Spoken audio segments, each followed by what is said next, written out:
This video was made possible by Incogni. Use code OverSimplified in the link below for an exclusive 60% off an annual Incogni plan. Also, make sure to grab our Roman Consul U2s before it's too late.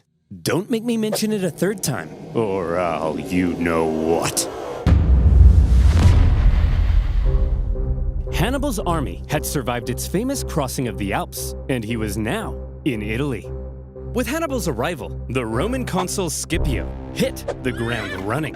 In typical Roman fashion, he marched his army straight at the enemy, and Hannibal began preparing for his first combat with Rome on Italian soil. Before the battle, Hannibal wanted to inspire his men, so he staged a gladiatorial death match between captured Celt prisoners, with the winner getting prizes and freedom. He then explained that the whole thing was a metaphor.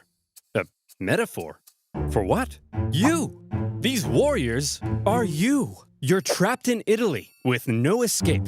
Your only choice now is to fight and win. What about the dead guy? That's you if you don't win. And the prizes? That's what you stand to gain by winning. And the fact that I've soiled myself in all this excitement? No, that's not part of the metaphor. Okay. Hannibal also smashed in the head of a goat. Again, for inspiration.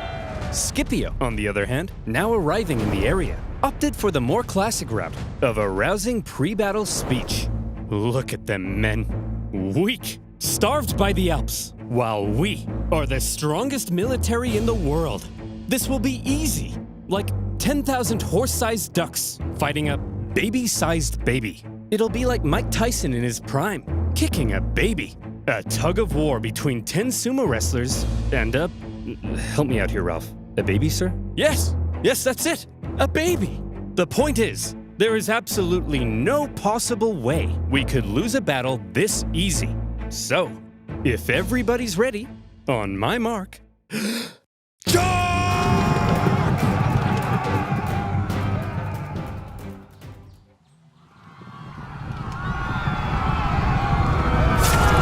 The Battle of Ticinus was over almost as soon as it had begun, as the Romans found themselves completely outmatched by Hannibal's famed lightning-fast Numidian cavalry, a key element in Hannibal's devastating double envelopment tactics. In the chaos, Scipio was wounded. Thankfully, according to some ancient writers, his handsome 17-year-old son, Scipio the Younger, saw his father fall. Scipio the Younger supposedly saved his father, and in the process, earned himself a lot of daddy's kisses. The Romans ended up fleeing the area, destroying the bridge behind them as they went. For a nation so overtly confident in victory, believing Hannibal to be an easy kill, the Romans found themselves running away with their tail between their legs. It was humiliating. And you know who thought so as well? The Celts. They began flocking to Hannibal's side, just as he'd hoped. Even Celtic troops fighting for Rome in the Roman camp began to reconsider. Man, I'm thinking we should try to join Hannibal. I hear ya. Maybe we should bring him a gift. What do you think he'd like? Oh, I know. Hey, Hannibal, we want to join your side and we brought you a present. A gift? For me? I hope it's Roman heads. Oh, please be Roman heads. How did you know? Running away from Hannibal was humiliating enough, but having dozens of Romans beheaded in the night, now that's embarrassing. Ticinus had been a relatively small battle, but the psychological impact it had early on was huge, and it was only just a taste of what Hannibal was capable of. Despite the shocking initial loss, however, Rome still didn't seem to fully understand the danger posed by the monster now loose in their territory. The Senate was full of excuses. It's those traitorous Celts. That's why we lost. Yeah, and it was a cavalry battle. Wait until Hannibal faces our almighty legions. And our consul was bold. Once he faces our other fully follicled consul, then he'll really pee his pants. That other consul, Longus, had been in the south all this time, preparing to invade Africa. He had seen some success, even capturing Malta. But then he heard the news. Hannibal's in Italy? And I'm being ordered home? By But I was gonna be the big boy. I was gonna invade Carthage and win the war. Well, you can be a big boy at home. No! Does somebody need a nap, sir? No! No! No! And so Longus brought his army on the long journey north. When he arrived in the area to decisively neutralize Hannibal, the two consuls joined their forces together, creating a double consular army. But the two consuls weren't exactly on the same page. Having a nice rest there, old man? I'm wounded, Longus. Pathetic. You don't understand. He's more dangerous than we thought. Maybe for you. Whoops. Listen, we can't just march straight at him like we normally do. We need to train our men through the winter, and we'll try again in spring. Sorry, I don't take advice from a bowling ball. Hey! I'll kick your ass, Longus. Any day now. I'm coming! Just you wait. Oh, Scipio, you feeble old man. Scipio was apparently quite cautious after his recent encounter with Hannibal, while Longus, typically Roman, couldn't wait to give Hannibal a swirly. So who would get their way? Well, when two consuls joined their forces, it turned out the Romans had an interesting system in place. They would each take turns being the one in charge. Consul 1 would lead one day, then Consul 2 the next. Back and forth, back and forth. As you can imagine, when the two consuls didn't agree, things didn't go so well. In this case, due to Scipio's injury, Longus probably assumed even more command than normal. Hannibal had Celtic spies in the Roman camp. He fully understood the Roman system and Longus's hot-headed nature, and he knew he could exploit it. For goodness sake! What's wrong, sir? I'm trying to order some pizza, but I keep getting fed all these personalized ads about being a hothead. I'm not a hothead, am I? No, sir. Look at this. Butt insurance? Who would buy butt insurance? Yeah, that sounds really stupid. Sir, it seems like a lot of data brokers have collected data on you. They could sell that data to Hannibal. What? But don't worry, because you can get rid of that data with today's wonderful sponsor, Incogni. Hooray! I've been getting at you for some time to protect your personal data online. But you're a nimwit, aren't you? You didn't do it, did you? Typical. And now would you look at that? Tons of data brokers have collected a heck of a lot of your personal data and might sell it to third parties like advertisers or insurance companies without you even knowing. Ever wonder where Sally from the Butt Insurance Company got your name, number, address, social security number, and favorite color from? Probably a dirty data broker. We could painstakingly contact the hundreds of brokers that have our data and politely ask them to delete it. That process would only take the average human about 3,000 years. And that's why you need Incogni. I was shocked to find how many data brokers Incogni had tracked, potentially selling my data. But all I had to do was create an Incogni account, give them permission to work on my behalf, then sit back and let them do all the hard work for me. And since these data brokers don't stop there, Incogni will continuously work to keep my data safe with an annual plan. So if you want to protect your personal data too, go to incogni.com/oversimplified to get an exclusive 60% off an annual Incogni plan. That's incogni.com/oversimplified. And as always, you'll be supporting my channel. So thank you. Now, where were we? Oh yeah. Roman heads, a double consular army, and a hothead. Hannibal needed to keep smashing the Romans in battle in order to maintain the loyalty of the Celts, and so he was eager to fight another battle. The combined Roman force possibly outnumbered him, so he carefully crafted a clever trap, and he made sure to spring it while Longus was still in charge. The plan began with his army getting an early night's sleep. All right, boys, time for lights out. Sorry, but we got a big day ahead of us. Tomorrow, we're gonna massacre the Romans. Yeah! Good night, boys. Dream of revenge. Gorzog, send out the cavalry. That night, Hannibal's Numidian cavalry made their way over to the Roman camp, arriving just before dawn. Hey, Romans! Wakey, wakey! What's going on? Hey, Longus, your butt smells like a butt. It does not! Scipio, awaken the troops! Longus, these playground insults are clearly meant to lure you out. Well, it's working! Send out the troops. Longus, it's clearly a trap, and I'm falling for it. Send out the troops. Hey guys, wake up. You're heading out for battle. What? But we haven't had breakfast. We're skipping breakfast! I don't think you can do that. As the Romans hurried out of camp, the Numidians began luring them back to the Carthaginian camp, where these gentle angels were just awakening from their slumber. Eat up, boys. We're having pancakes. While the Carthaginians were enjoying their hearty breakfast, the starving Romans were still on their way.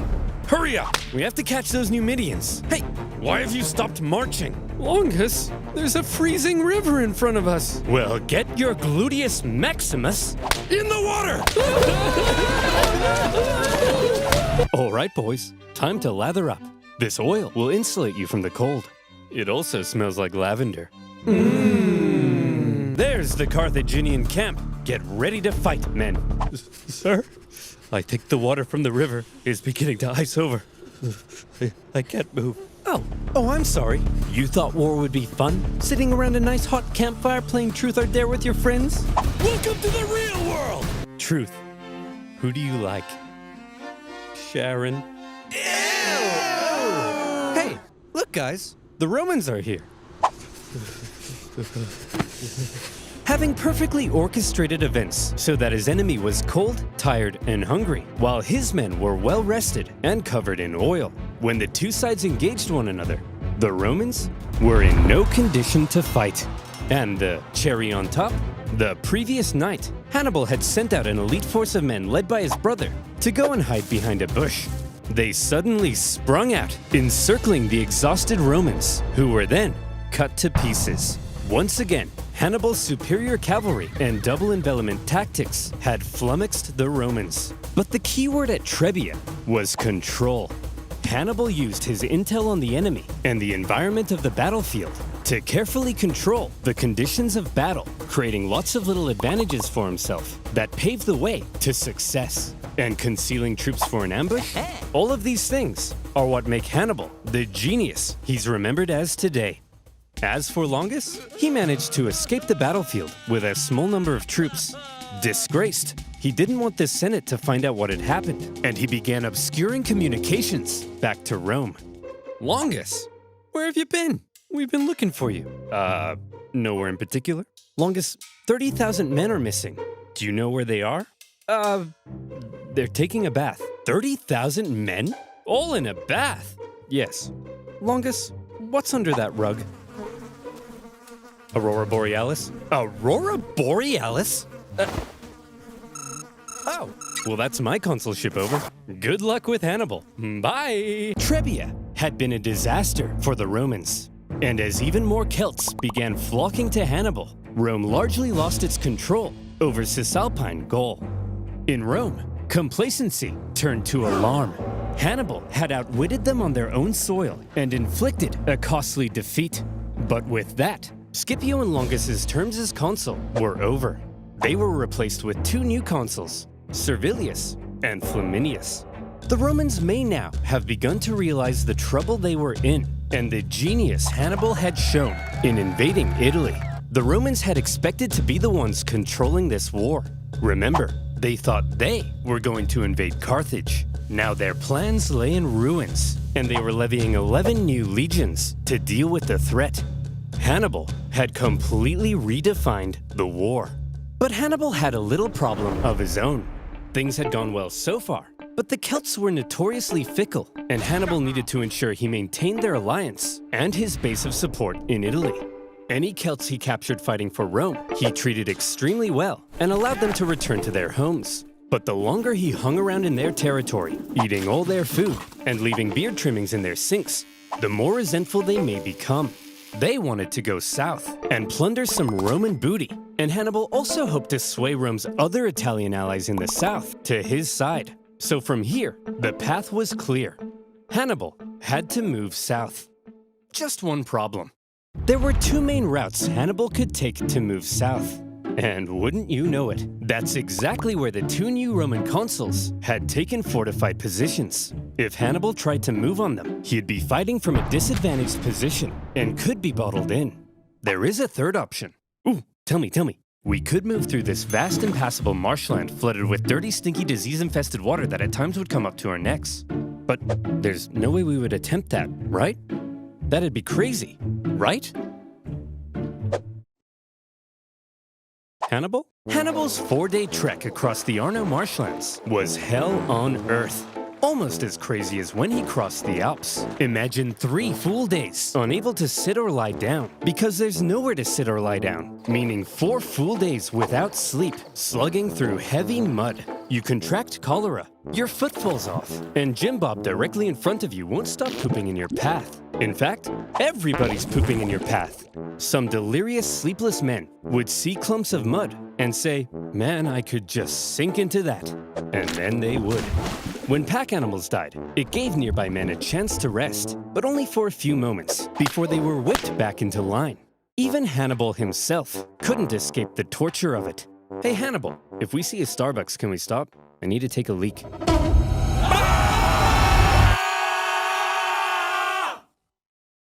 What? Geez, Hannibal, looks like you picked up a nasty eye infection. Normally for this sort of thing, we just wash it out with some clean water. But as you can see, water everywhere, but it's full of Jim Bob's poop. No worries, Doc. I'll just take care of it myself. That'll be $3,000. When the now possibly one-eyed Hannibal and his army emerged from the swamp, they were shattered. But he had just managed to slip 50,000 men right past the Romans into rich Etrurian lands, where he could replenish his supplies, and his Celt allies could go crazy, securing Roman loot and booty. As fields and villages went up in flames, one Roman consul couldn't help but notice the hot-headed Flaminius, feeling it was his responsibility to protect these lands, rather than waiting for his co-consul to come join him, immediately left to go chase Hannibal. Now, this Flaminius was an interesting character. He was what the Romans called a new man. He came from the lower plebeian classes of Roman society, and as a result, he reportedly had kind of a screw-you attitude to the establishment, and a big old arrogant chip on his shoulder. Picture Sid Vicious wearing a toga. That's Flaminius. And Hannibal, thanks to his spies, knew everything. Just as with Longus, Hannibal knew Flaminius was just the kind of man he could lure into a trap. Hannibal led Flaminius to the entrance of a narrow pass along the north shore of Lake Trasimene. Flaminius watched as Hannibal's army entered the pass. I've done it. I've spotted the enemy. Sir? That big follow us sign seems kind of like they're trying to lure you in. Yes, Gareth, and I'm taking the bait.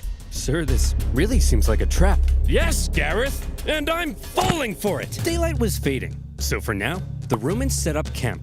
The two armies encamped across the lake from one another, and night fell over the two camps. In the morning, Flaminius would catch up to Hannibal, and he would be the hero of Rome. For now, the Romans got nice and comfy in their beds. Good night, Flaminius. Good night, Rome. Good evening, Hannibal. During the night, Hannibal ordered total stealth, as tens of thousands of troops scaled the wooded hills above the pass,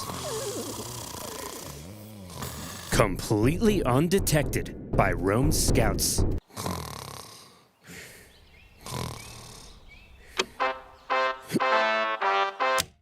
Let's go, girls. Flaminius took off across the lake shore to try to catch Hannibal. As he did, even the weather seemed to be on Hannibal's side. A thick fog rose from the surface of the lake, obscuring visibility. Look at this! This is perfect! The mist will obscure our approach. Hannibal will never see me coming. Sir? Why does it sound like 50,000 Carthaginians are charging down the hill towards us? You mean 50,000 Carthaginians are charging right into my trap! The Romans found themselves completely hemmed in on all sides, with zero visibility in the fog. The fighting was terrifying and chaotic. Troops were pushed into the lake in their heavy armor, where they were either cut down or drowned. And Flaminius, who likely stood out like a sore thumb in his consul attire, caught the attention of one Celt warrior. with his head possibly swirling with thoughts of how the Romans had decimated his homeland. According to the ancient writers, this Celt took his chance.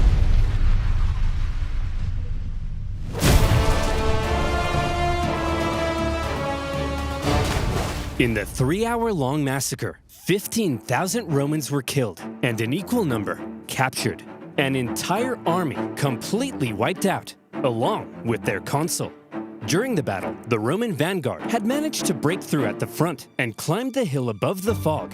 When the mist cleared, what they saw was a blood-red lake and a sea of Roman bodies. Worse yet, when the other consuls sent cavalry to try to aid Flaminius's doomed legions, they too were caught and defeated. A double disaster.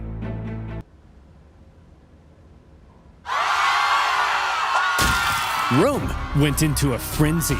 For the second time, Hannibal had completely decimated an entire Roman army. Romans were dying by the tens of thousands. Common citizens began flocking to the city for safety. Women waited by the city gates in tears, hoping to hear news of loved ones. This one man, having just led his battered army across the Alps the previous year, now stood less than 100 miles from Rome. To this point, he had been a problem.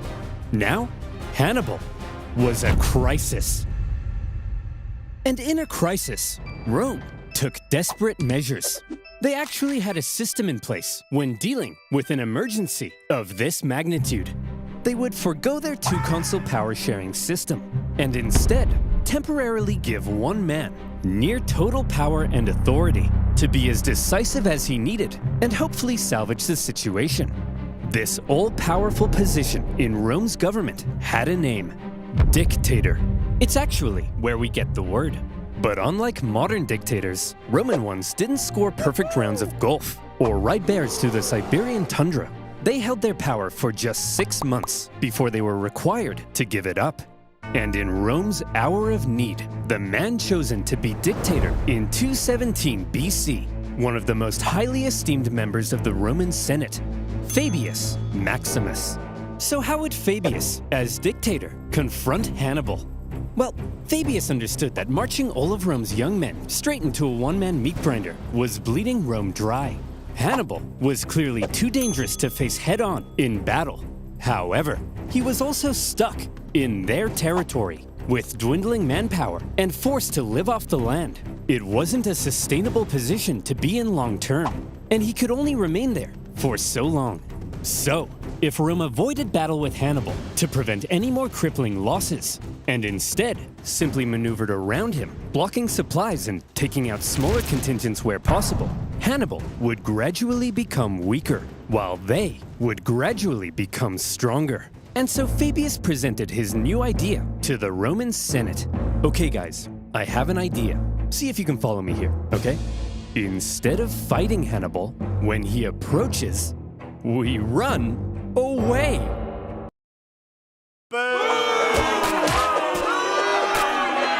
Fabius's strategy couldn't have been any less Roman. Romans were meant to march headfirst into battle, not run away from it. It seemed cowardly, and Fabius was extremely unpopular.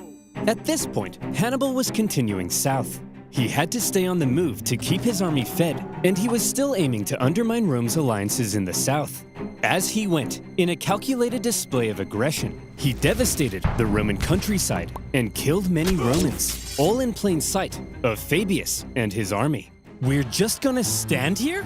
Yes. Are you a coward? No. But Fabius, that's my farm. Well, MacDonald, thank you for your sacrifice. You're a hero now. Think of the stories you'll tell. Old MacDonald had a farm.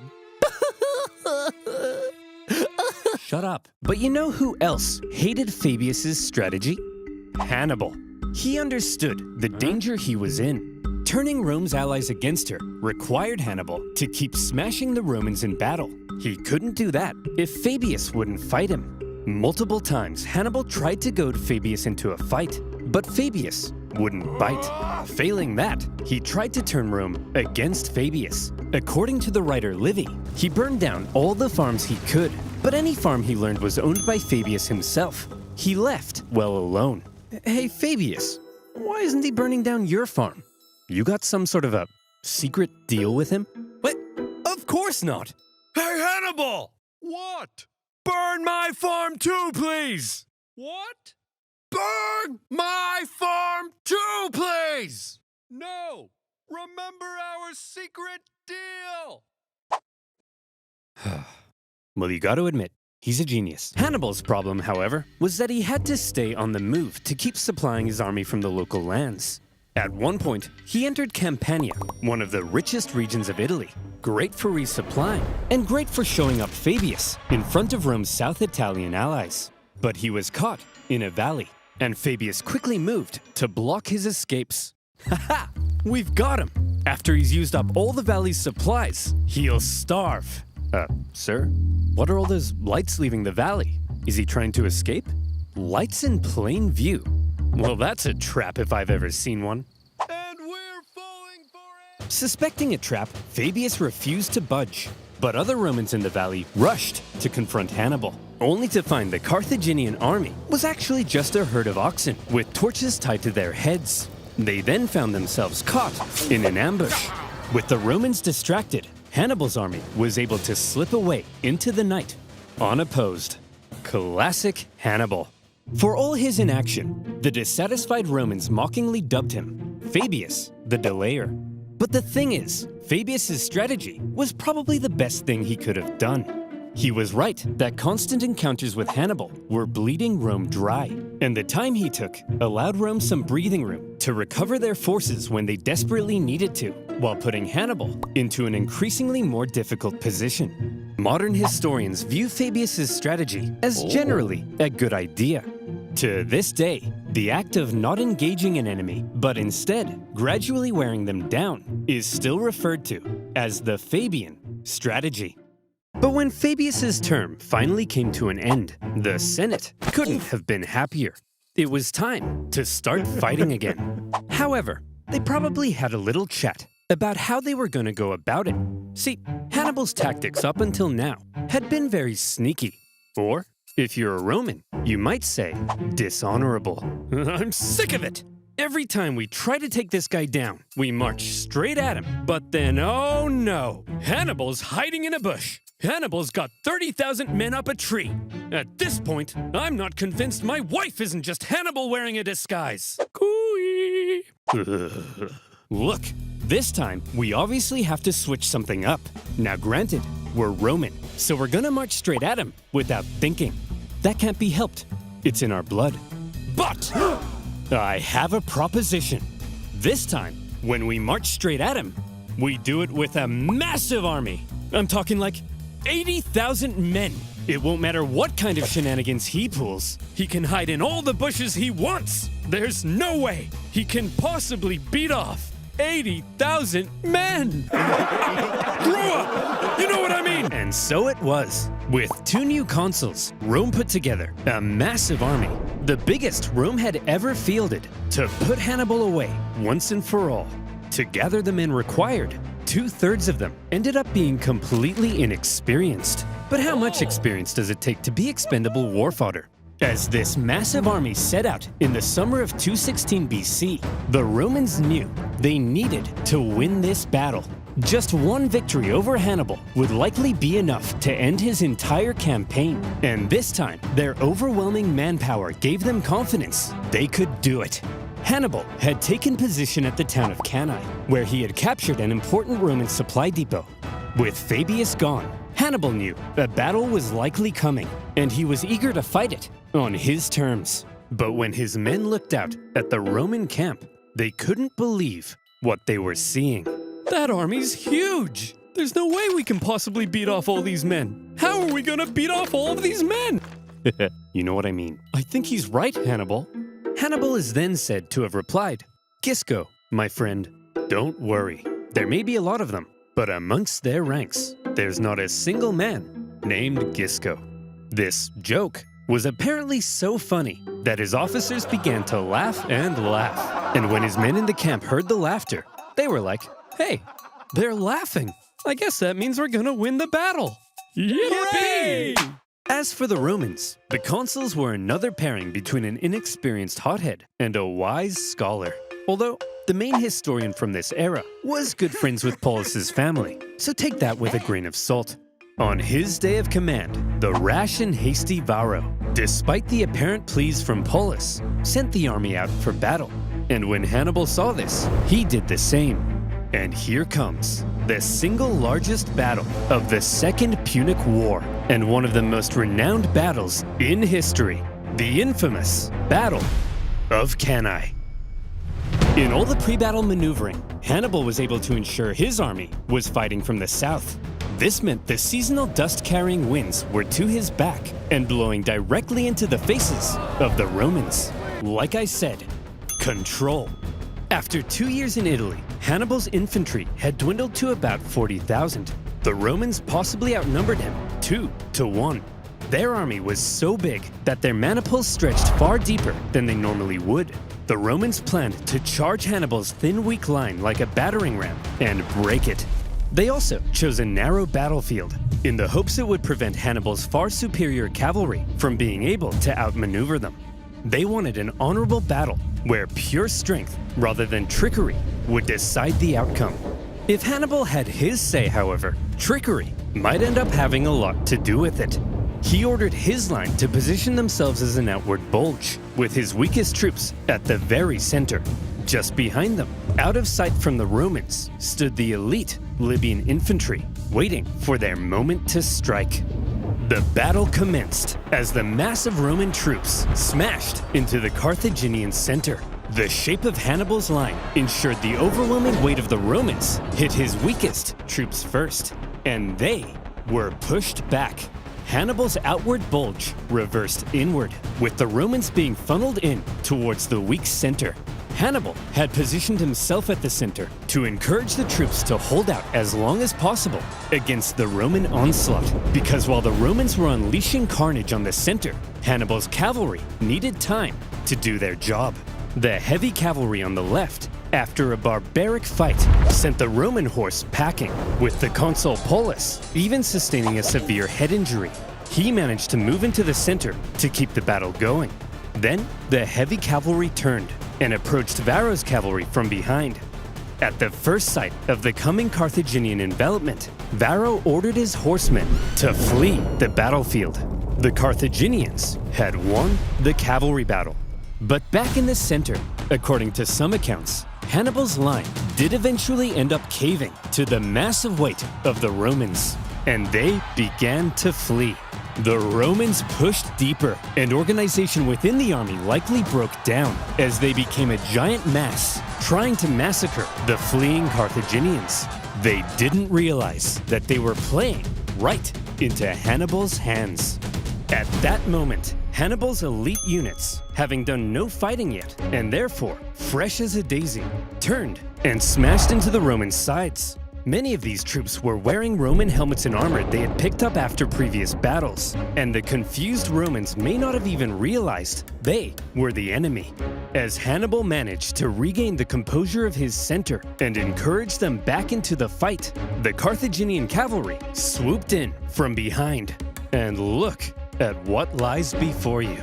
A military general's wet dream, the total encirclement of a much larger force by a much smaller force. The Romans were trapped. Hannibal had unbelievably managed to use their own superiority in numbers against them. Rather than simply encircling them, he had actually allowed them to use their own immense power and push themselves into an encircled position. This was the genius of Cannae. And with that, the annihilation began. For hours, the Carthaginians slaughtered the helpless Romans from all sides. The terrified Romans were so tightly packed that at times they couldn't even lift their arms to defend themselves. The killing went on so long that the Carthaginians became exhausted from the non-stop massacre. And by the time the butchery came to an end, the grim toll spoke for itself. To Hannibal's several thousand lost, the Romans suffered 60 to 80,000 dead or captured. Yet another entire army wiped out by Hannibal. Many high-ranking Romans met their end at Cannae, Polis, for one, but also 80 senators and more. It's been estimated that 20% of Rome's male population aged 18 to 50 died at Cannae. This was it. Hannibal's vengeance. The stunned Carthaginians, as they searched for their own survivors among the dead, couldn't believe the sight of it. An estimated 30,000 gallons of blood now lay spilled on the battlefield. Rome's defeat at Cannae sent shockwaves throughout Italy. Just as Hannibal had hoped, most of southern Italy now defected to his side, including the second largest city on the peninsula. Wow, Hannibal, this is incredible. What could possibly come next? Next? Jim Bob. I've killed 150,000 Romans. I've turned her allies against her. That's it. That's vengeance. So let me tell you what comes next. Rome surrenders. Their territories are reduced. We recover our lost islands. And Carthage dominates the Mediterranean once again. But sir, what if they don't surrender? Jim Bob, did you miss what just happened? Of course they're gonna surrender. Throughout his campaign, Hannibal had shown himself to be very adept at reading the Roman mind. But if he now thought that Rome might surrender, it was the first time he severely underestimated them. And he was about to discover an extremely inconvenient fact about Rome. Rome never surrenders. At a Roman survivors' camp near Cannae, one young officer overheard some troops discussing how they would flee Rome. Drawing his sword, he threatened to cut down any man that would abandon Rome in its hour of need. That officer was Scipio the Younger. But soon enough, the Romans would come to call him Scipio Africanus, the hero of Rome.